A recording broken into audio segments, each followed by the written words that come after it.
State of Michigan and former Chief of Economic Development for the City of Detroit, Nick Khouri.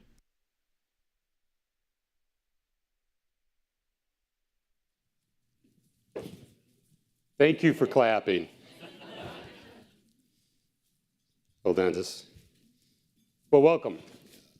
Thank you for spending an hour with us and joining us today. I know there are all kinds of other things you could do, so we appreciate you coming. As you just heard from the voice of God, I'm Nick Khouri.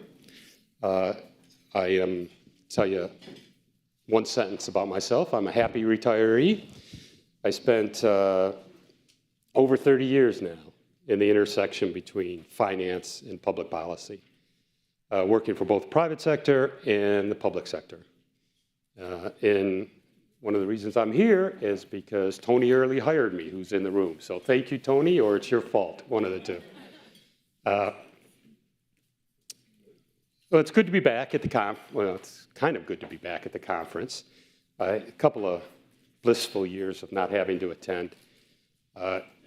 Getting off the boat, the old memories of this combination of politics and horse shit just brought back all these memories. And I was going to say it's so rare, but it's really not that rare to have that conversation. It's just not literal horse shit. But anyway, what brought me back to the conference was today's panel. It was really this hour. One of my post-retirement activities, and my favorite activity, is a trustee of the Community Foundation of Southeast Michigan and vice chair of the investment committee. So it really was an opportunity not just to meet with all of you, but really to get more involved in the role of community foundations in our community. And the important role they play, as most of you know, because most of you are somehow involved in it, the important role community foundations play in creating a more prosperous and fair state for all Michiganians.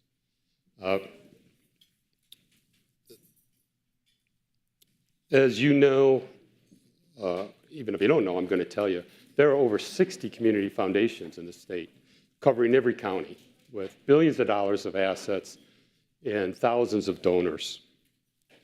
And the important part, I think, about community foundations is the word community. In contrast to private foundations or individual foundations, community foundations have a different structure, where it's really hundreds and sometimes more than hundreds of donors who are pooling their assets to affect the community they live in. And individual donors get a couple things. One, they get just the economies of scale of putting their dollars with everyone else's dollars to make more of an impact. They get administrative ease, and they get some really great IRS benefits. And in addition to that, most community foundations have flexible structure to meet the individual needs of the donors. And of course, the role and the impact of community foundations in the community is not measured by dollars and cents. But community foundations, the role they play and the important role they play as a collaborator and a coordinator for all sectors in the community. The private corporations, private businesses, the nonprofits, government itself, they have this ability to convene different groups at the table to solve large problems within the community. Occasionally, rarely, but occasionally, someone who's starting their career, someone young, comes to me for career advice. And well, first thing I tell them is don't listen to me, because the only advice I can give you is the mistakes I made. But after that, I always tell them to look to the nonprofit foundation world. With the near paralysis in government we have these days, really it's the foundation and nonprofit world that's on the leading edge of creating solutions, implementing solutions that's so important for our community. So that's enough about me. You didn't come to hear me, you came to hear our panelists. So I want you both to come up, I guess, and then I'll introduce you. Although, how come it was louder for them than for me? Thanks, Dave. So let me introduce our two panelists who you really came to see. The first one, to my left, is Nicole Sherard-Freeman. Yay, Nicole. You guys are a clappy bunch. I like that. So Nicole and I met a few years ago now when I was doing my flyby for the city of Detroit when I was working for the mayor on economic development. And one of the first things I realized is Mike had put together a really strong cabinet with some talented people. But Nicole was at the top of the class. She has this ability, which is so important for leadership, to both create a vision and a strategy around that vision. This uncanny ability to get from point A to point B, which is rare. That's the hard thing. And then the communication skills to both inspire and explain to both internal and external audience where the organization is going.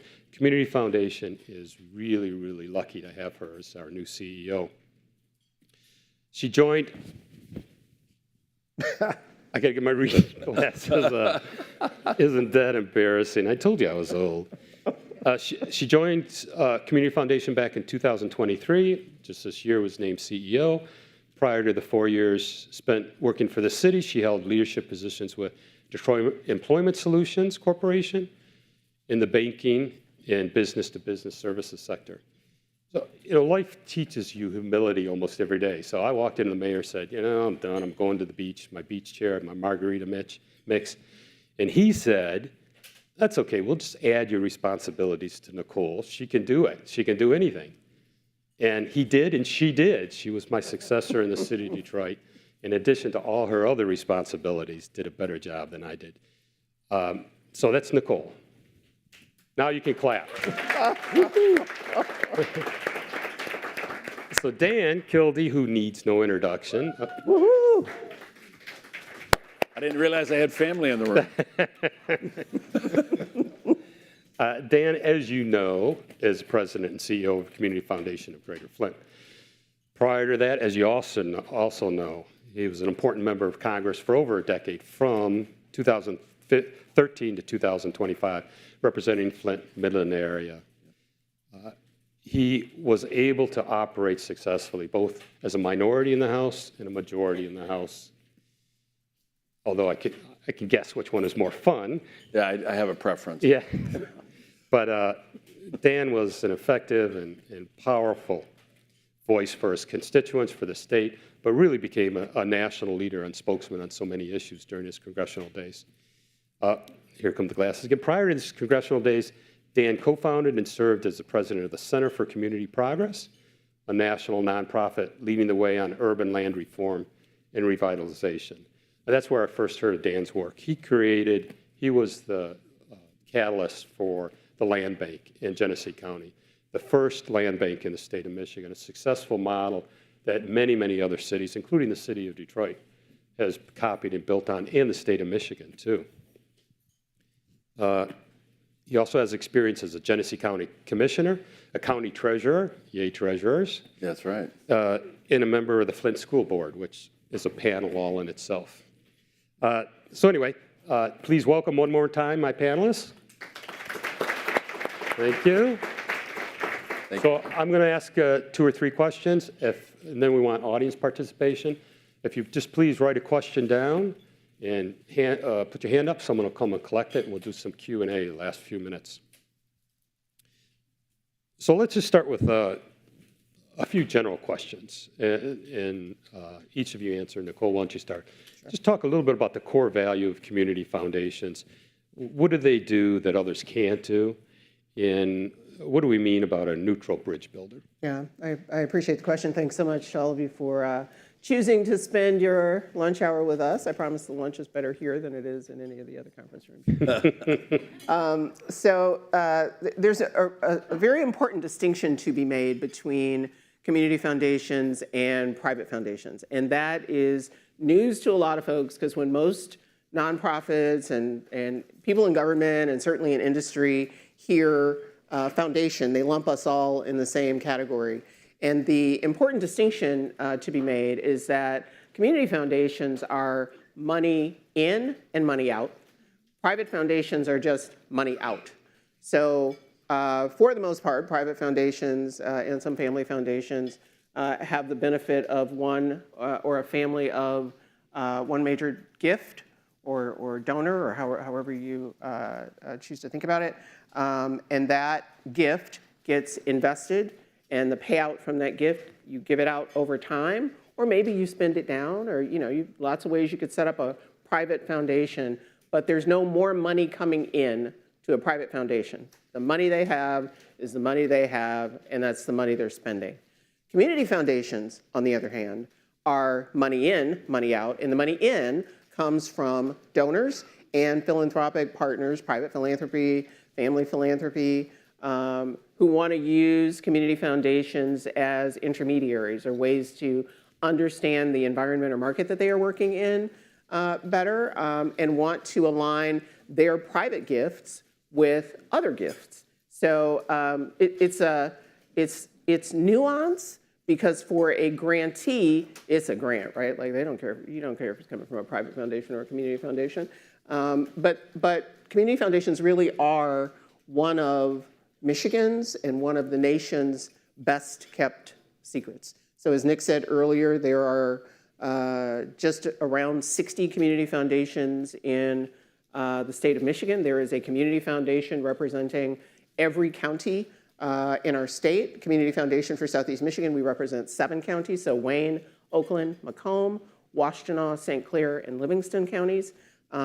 We give roughly 125, somewhere between 125, 135 million out in grants every year across somewhere between 4,000 and 5,000 grants. So some are tiny grants to a group that wants to start a girls hockey team in Corktown, and some are in the hundreds of thousands or even millions over years. There are about 840 community foundations across the United States.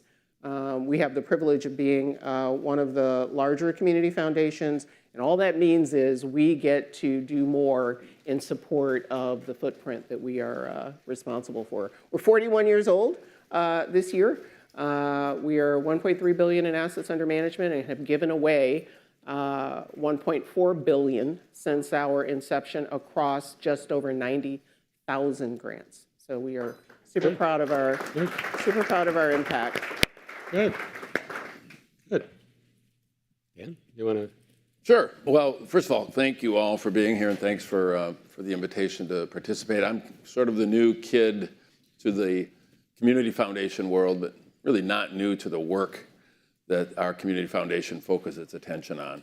My past work aligns very much with the focus of the community foundation, because our community foundation, serves the greater Flint area, basically Genesee County, urban and rural, suburban communities, just the one county as opposed to the larger regional approach that Southeast Michigan takes.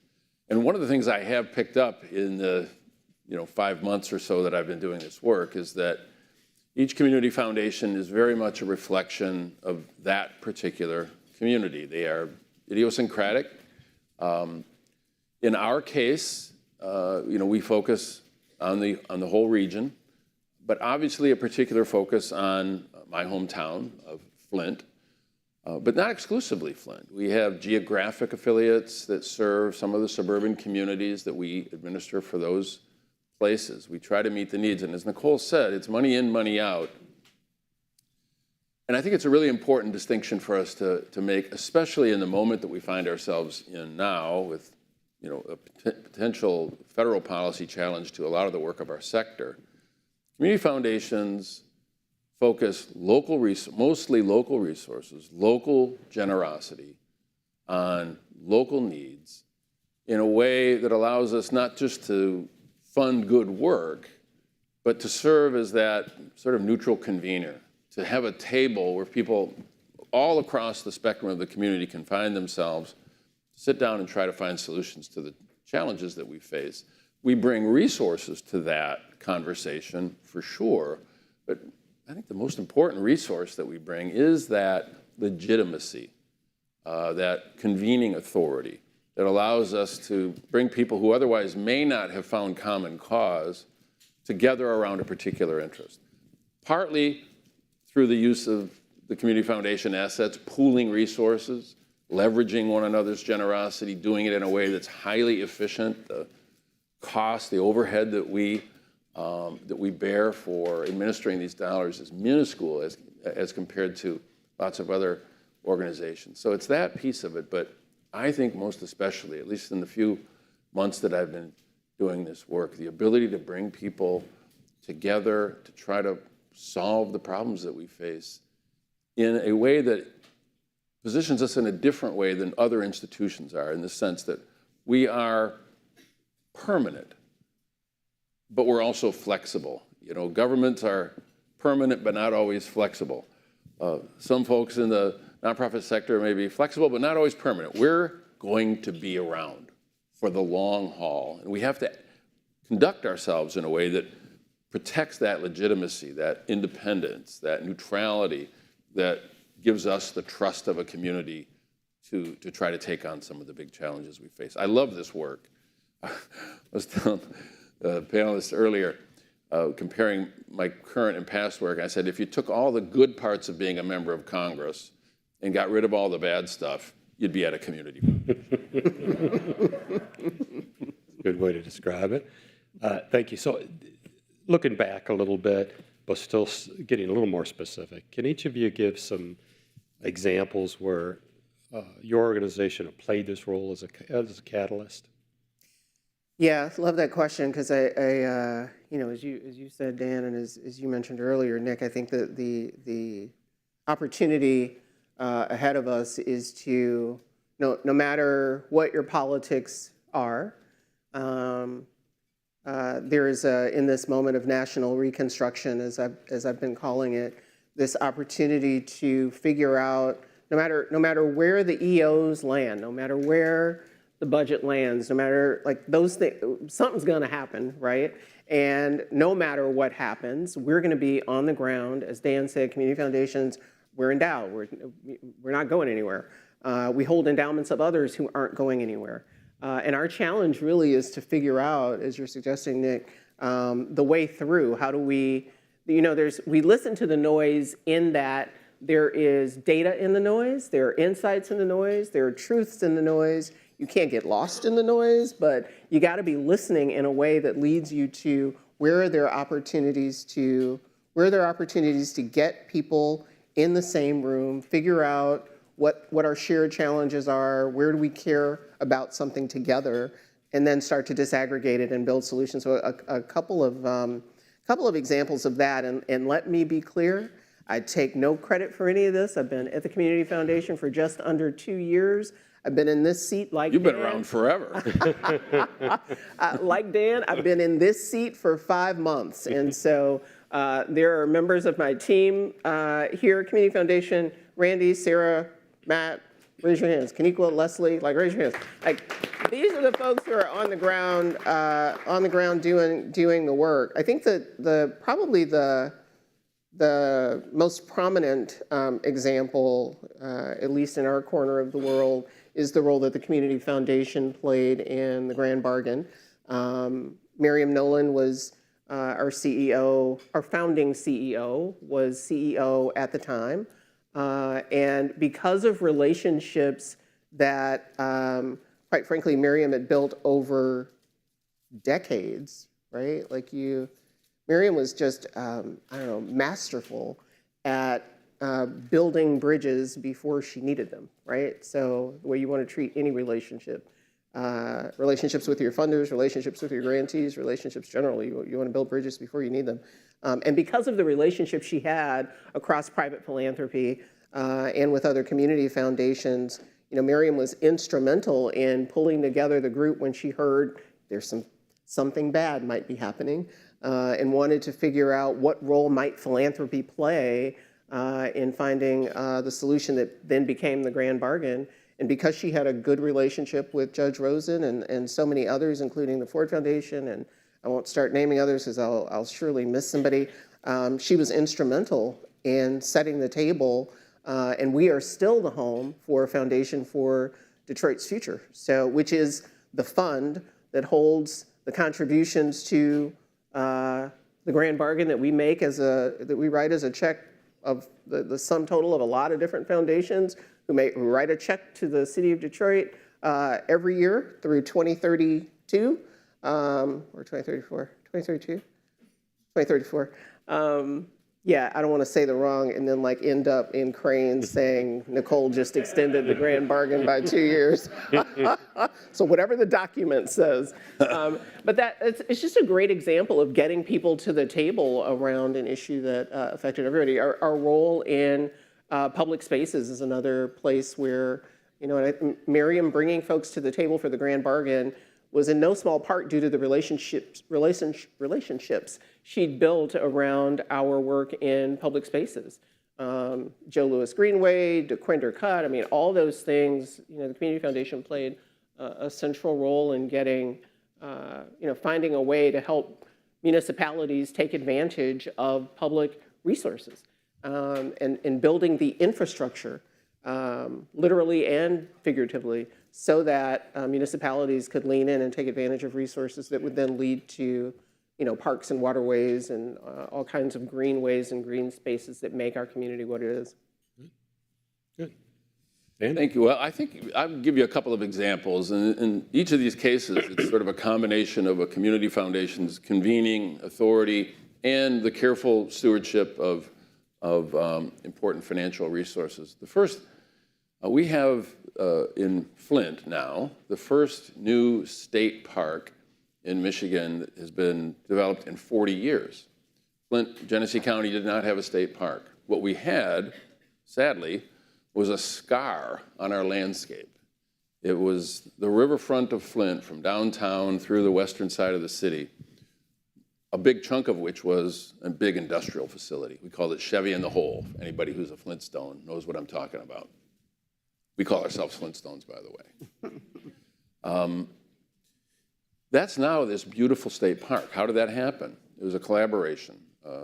Federal money that came to the state of Michigan during COVID, the state itself putting some resources together, and then importantly, the Charles Stewart Mott Foundation, our neighbor right across the street from the Community Foundation. Not an accident, Neil. Put together a $41 million endowment. The development of the state park was one piece. We now carry the dollars that will guarantee in perpetuity the protection of that beautiful landscape. And if you come to Flint, I really suggest you go to what was once Chevy in the Hole and see something that is not just a quality of life issue for us. It's space that the community can use that's just lovely. But it also sends a really important message to the people of Flint at a time when the people of Flint really needed to hear that message. And that is, you can have beautiful space. You can have nice things, that you're valued, and the foundational world, each level of government has made a contribution to do something that is really a gift to the people now and to the future of our community. So I'm really proud that we played that convening role. We hold those dollars, and we'll carefully take care of that landscape so that generations from now, they will have this beautiful space. I mean, that's one of the things a community foundation can do, affect the quality of life, not just for now, but to make the kind of investments that really are for good, for everyone, forever. That's one good example. Another one, which is quite personal to me, is the community safety collaborative work that we do. In response to increased violence, we pull together stakeholders from across the spectrum, put together resources that allow us to fund on-the-ground work to get in at the most critical point to interrupt that cycle of violence when it occurs, to try to stop the contagious nature of violent behavior. I say it's personal to me. Some of you know this. About a year ago, my own younger brother was shot and killed. And I know in a way that I never wanted to know exactly how life-changing and traumatic that is. And I carry that experience to this work because I sure don't want anybody else to go through what my family is still going through right now. None of us are exempt from this, I guess is the best way for me to put it. None of us are free of that potentially affecting us. And the fact that we are able to pull the community together to deal with that issue is, I think, a really important statement of what we can do. Lastly, but certainly not least, we're really fortunate in Flint to have some amazing people. One of them is Dr. Mona Hanna. Some of you may have seen her around.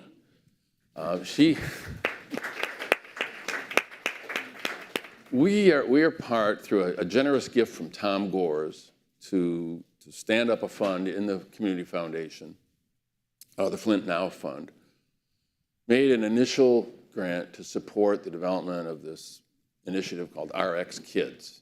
You may have seen a demonstration of that.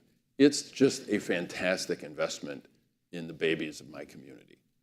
It has incredible long-term impact. Community Foundation played a role, not the principal role, but a role to make sure that this initiative is going to be around for a good long while, hopefully forever. What does it do? An initial prenatal payment of $1,500 to that mom, $500 a month for the first year of that child's life. That investment is making a difference. The data is just now beginning to come in, but better birth weights, better outcomes, less hospitalizations. Healthier kids have a better trajectory. You give them a better starting point. The angle of their trajectory in life is going to be so much better. One of the interesting anecdotes, Dr. Mona just told me this a couple of days ago. And this is just kind of an interesting anecdote because I'm very much focused right now on increased civic leadership and civic engagement. The moms that are receiving the direct support from RX Kids are getting lots of benefits, but guess what else? They have a higher voter participation rate than any other cohort that we have measured compared to their counterparts. Those moms whose kids are getting that help are being told that their community, the institutions that they feel may have failed them, see them. And that effect downstream, again, it's good, it's for good, it's for everyone, and it's forever. The long-term effect of that kind of investment, I think, speaks to the kind of place that community foundations can play. And when we find somebody who's as magical as Dr. Mona, we do what we can to make sure she's got the tools to help heal this community of ours. It's great work. Yeah. Thank you. Thank you.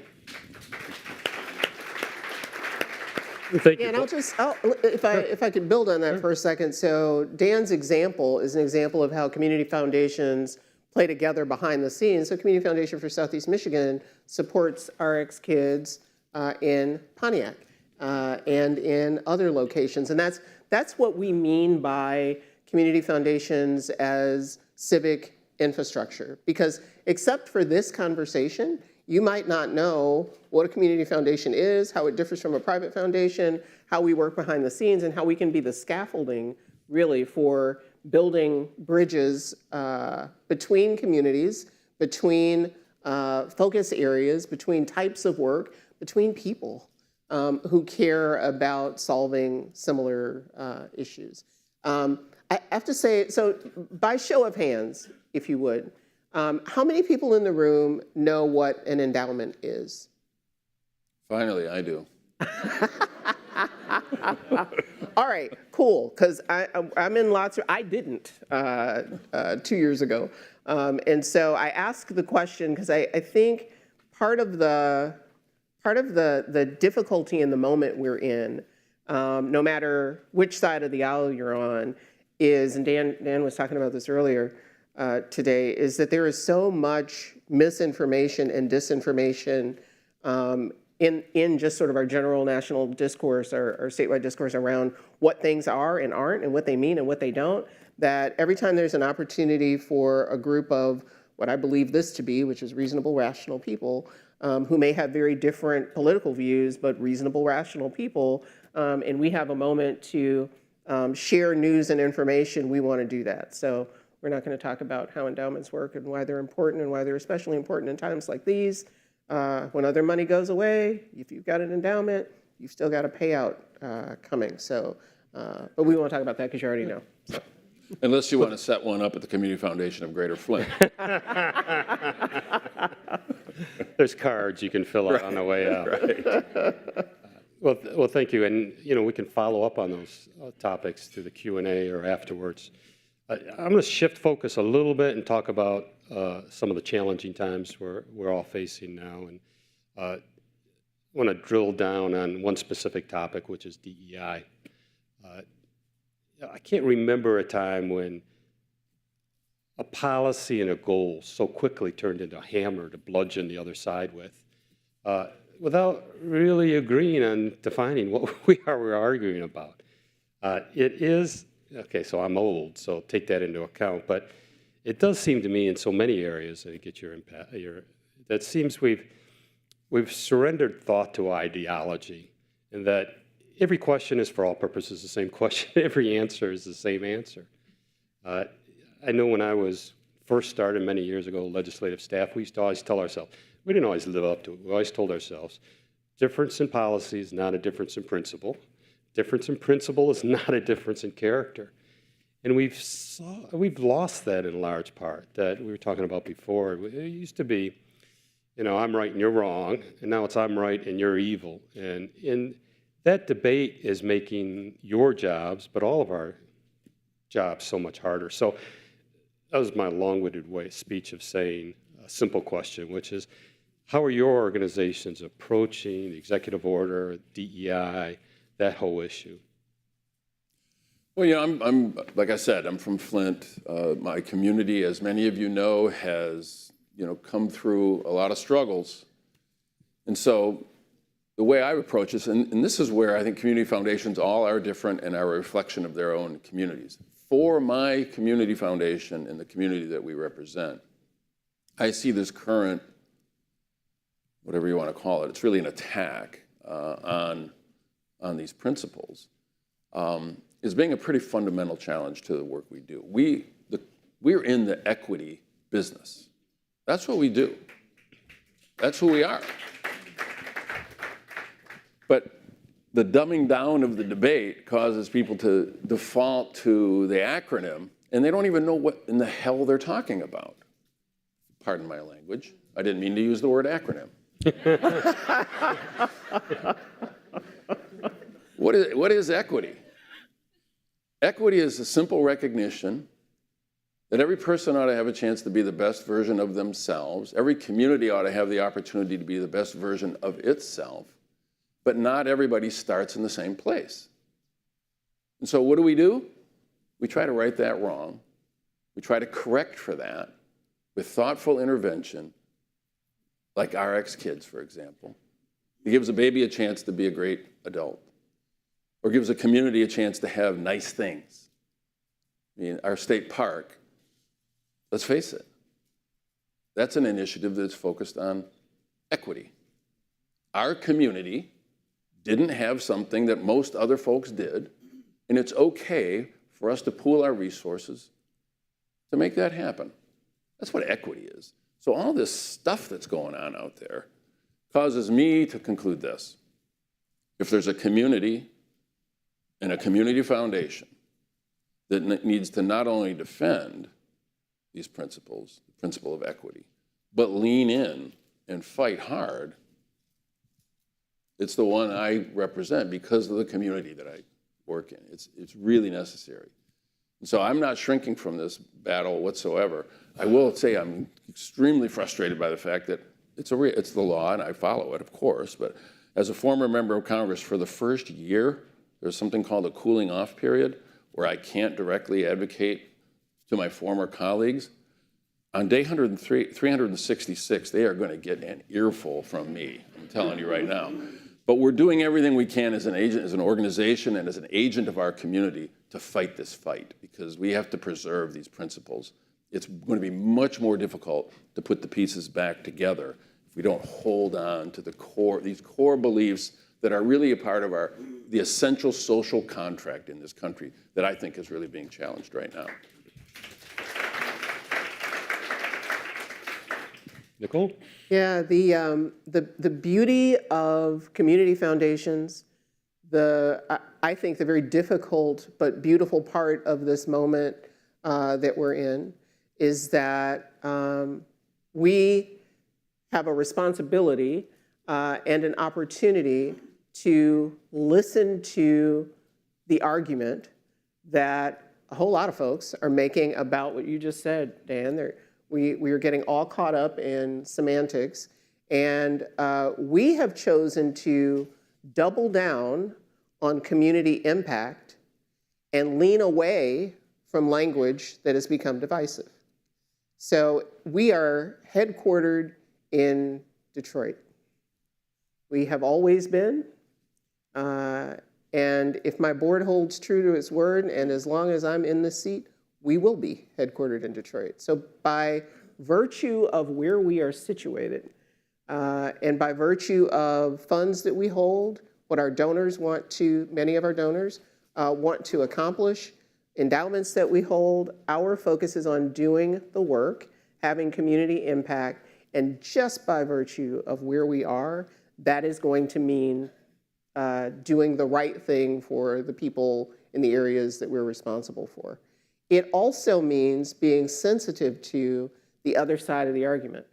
And there are, the other side of the argument is we've left as a country, not we, CFSEM or even community foundations, but that we've left rural areas largely behind in all kinds of ways. And so we've got private philanthropic partners who are very interested in doubling down, leaning into and doubling down on what does it mean to bring rural America, rural parts of Michigan, in our case, to bring them along so that as this country moves forward, we hope, they can come too. And so because we serve a 7-county footprint, it's important that we listen to the other side of it. And important that we be responsive to the other side of it. And that's not always a popular position. In fact, most times it's not a popular position to hold. But I feel very personally responsible for being sure that in the middle of all the hateful conversation, somewhere in there is somebody who's hurt. There's somebody who is hurting and who feels disenfranchised and who feels invisible. And it is our responsibility to understand what is that and why and where is that happening and what role should we be playing. So in some ways, we are saying similar things. And in some ways, we are saying we got to listen to it all. Yeah, I think it's a good example of how a community foundation has to be a reflection of the community that it's, or the communities in your case that we all serve. And what you just described, I think, positions you and your organization when this, hopefully, when this moment passes, you'll still have that legitimate convening authority across the spectrum of views, which is really important. Thank you both. That's a great conversation. We could spend another hour on that. Maybe we will afterwards. But let me go on to, I have one more question, and then we'll open it up to Q&A if you have any questions. Otherwise, I'll just keep asking questions all day. But just looking forward, a very general question for both of you. How do you see your organization's roles changing as we potentially could have this double whammy of reduced public dollars, at the same time needs are increasing, both for your clients and your grantees? So how do you see, looking out over the next few years, bridging this gap and the challenges that it brings? Whoever wants to start, I don't care. I'll listen. Nicole. I want to learn what you're going to say. You already know, you've been doing it. Right. We are very excited to be doing a couple of things. Last March, I don't remember, we identified for the first time 5 focus areas for the Community Foundation. We had for 40 years been, doesn't matter your area of interest, and we still hold true to donor intent, we have to. But we didn't have particular areas of focus. We've made some decisions, Sarah and her team, and our board. I have board members in the room, Sarah, and my moderator. Made some decisions around where we believe we can have the most impact. So we named those as economic opportunity, health equity, youth and education, arts and culture, and green spaces, environment and climate resilience. And we're excited about what that means in the 7 counties that we're in, because it means something a little different for every area. But the thing we know for sure is, and I think Wafa De Niro is here with New Economy Initiative, and they are part of the Community Foundation. I don't know that there's anybody in the room who would disagree with small businesses as the engine, one of the important parts of the engine in Michigan's economy that has been underserved and is under real threat at this point. And so as we find the issues that everybody cares about, we have an opportunity to build bridges between government, where that's possible. I see my friend Jonathan Smith here from Leo. We have opportunities to build bridges between the state level, and I see Terry and Dana, and the city level, and I see my friend Greg Petoniak. We have opportunities to build bridges between issues and people and locations. And I think leaning into that and being less about transactions, although transactions are always important, and more about the strategy to reset how we work together in our region and across the state is our real opportunity. I think just one area that I see is really important for us in the next year or two. You know, we're coming up on the 250th anniversary of the Declaration of Independence. Interesting timing, I would say. But one of the reasons I mention that is one of the initiatives that I'm teeing up is a lot of community foundations are working in this space, by the way, enhancing civic engagement, strengthening civic leadership, increasing the quality and quantity of people who see themselves as community leaders and community decision makers. It's a challenge. And again, my hometown is a good example of a community that saw the institutions that people felt they needed to depend upon fail them. So the obvious effect, I mean, you know about the Flint water crisis, there was a tangible impact of that failure. But the other sort of unseen impact is that it causes folks to step back even further from engaging in community leadership, in community decision-making, in something as simple as voting, but something obviously much more than that is lifting their voices and allowing their voices to help guide their own future, to help create their own future. There are ways for us to intervene in that space, to lift up people, to give folks in communities tools to exercise their voices, to be part of the community decision-making process. Why do I say that? Why do I think that's important? Because of all the challenges that we face and that we're all trying to intervene in and make better, one of the barriers that we face is the lack of belief that anything can work, that these institutions are meaningful. The lack of civic engagement is a barrier to success for any of the policy approaches that we're trying to implement. And so philanthropy doesn't have the capacity to fill the gaps, the financial gaps that we may see as a result of some of the decisions that may come out of Washington. But what we can do is what we can do. And we can try to strengthen our small d democracy, strengthen self-determination by helping people see how their voice can be meaningful and lifting them up. And I believe in the long term, if we're doing all of this in a collective way, some of the challenges that we face, some of the dysfunction that we face in the political dialogue will be broken down. We can cut through, hopefully, this information ecosystem that is really pitting us against one another by allowing people to be informed and act on their own behalf and find common cause with other people that they may not otherwise see as sharing the same concerns they have. To me, this is like a fundamental function that we can play, and it's particularly poetic to do it as we approach the 250th anniversary of the beginning of this yet totally proven experiment in democracy. Well, good. We're at the point where, is there any Q&A from the audience? And if, oh, there is. Sorry, no questions. Yeah. Good.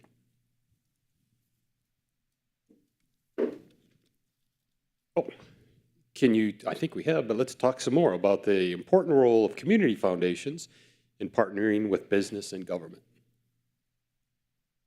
Who wants to? Nicole, Take it away.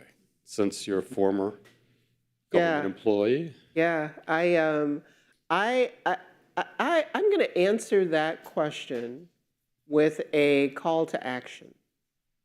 So If you don't yet know the folks in City Hall in the area where you live, work, or play, get to know the folks in City Hall. Meet the Luke Polsons of the world who help run economic development in the city of Detroit, and we'll soon be doing similar things across our border. Get to know the people who run government in your part of the world, and get to know your community foundation. Find your community foundation. There's a community foundation supporting the county of everybody who is in this room. It might be us. Get to know your community foundation. And just have a conversation about what's top of mind for you. Talk about, we want to know. City Hall wants to know. Community foundations want to know. We want to know what's top of mind for you.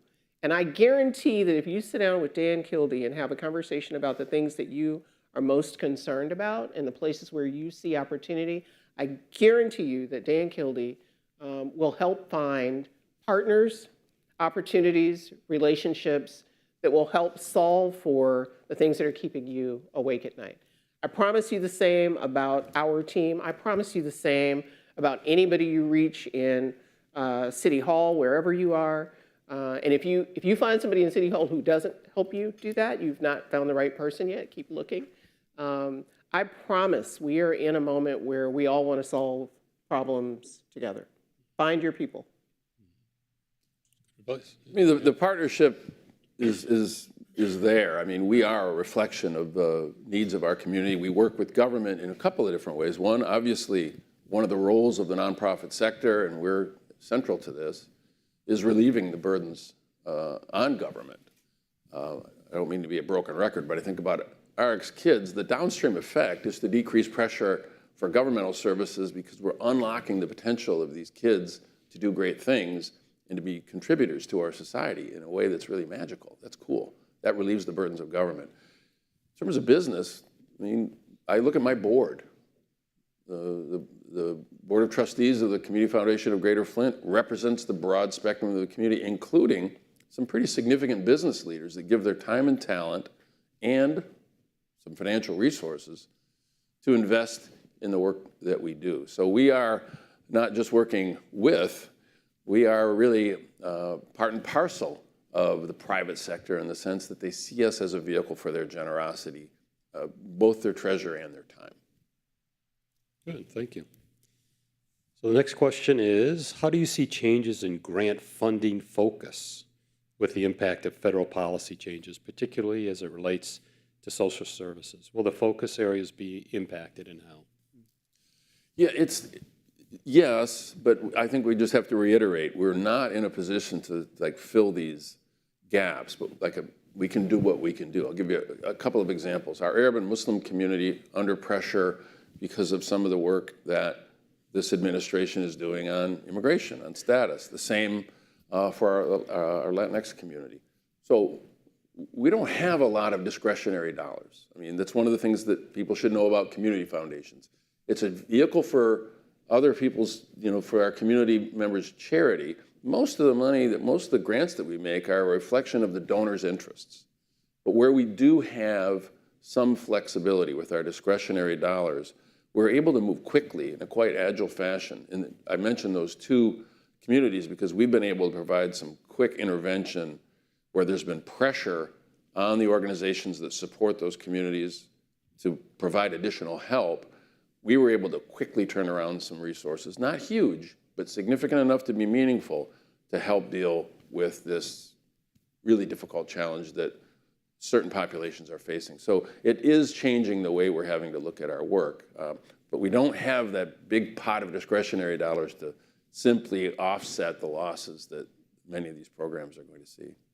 Yeah, our good friend Dave Egner, who is President and CEO of the Ralph C. Wilson Jr. Foundation, I think says this best, and I don't know if Kyle Caldwell from the Council of Michigan Foundations is still in the room, he says this too. If you were to take all of the money in philanthropy everywhere, community, private, all of it, liquidate all the endowments, all of it, you could cover government spending for 79 days.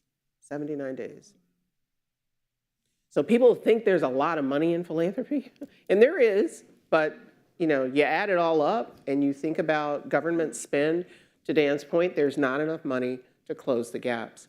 Our superpower, though, one of our superpowers is community foundations, though, is lining up our discretionary spend with our donors' intent.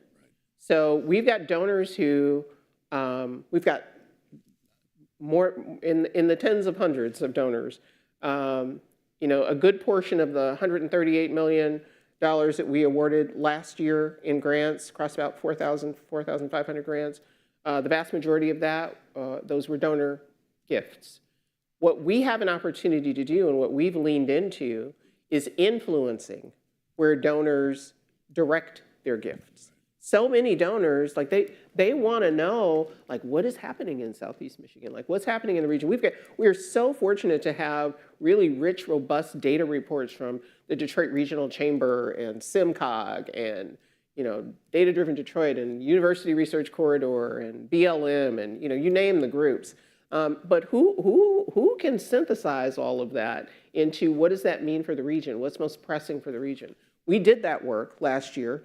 Uncovered a set of regional insights, and our donors are super interested in, like, help me figure out where, affecting what, and to whom I should give so that we move the needle in ways that matter. That's really a superpower of community foundations, and one that we are excited to lean into. So I think we have time for one more. So what are the most important levers we can pull to ensure our youth are equipped to be magical contributors to society? I like magical. Magical. So talk about the youth. Yeah, I'll, if you don't mind. No, please do. Yeah. One of the things this conference reminds me of is how much I miss my corporate days. I grew up corporate. I had no intention of being anywhere near nonprofits or government, and didn't even know what a community foundation was. But what I miss is being in the halls of, doesn't matter the industry, doesn't matter the size of the corporation necessarily, except that it be on the larger side, because it is the one way you can be relatively sure that you're going to stay close to. So what are leading innovations, right? Like, what's happening in the world? How does business operate? Because at the end of the day, what we're really talking about is, if we want kids to have, if we want to prepare kids to have the kinds of opportunities, career choices that many in this room have had, then we've got to keep them connected to how is business operating? How are they adopting technology? How are they thinking about their own strategy? How, in so many ways, their strategies change faster as corporations than they can keep up with. Like a 5-year strategic plan, I don't even think is a thing anymore. So if we intend to create opportunities for our youth to be magical, we've got to do a better job of linking what employers need, figuring out or helping employers figure out what they need when they're not even in a position to clearly articulate that, and translating that into what does that mean for education and nonprofits. And I think community foundations are uniquely, along with government, are uniquely positioned to do that. Mm-hmm. And?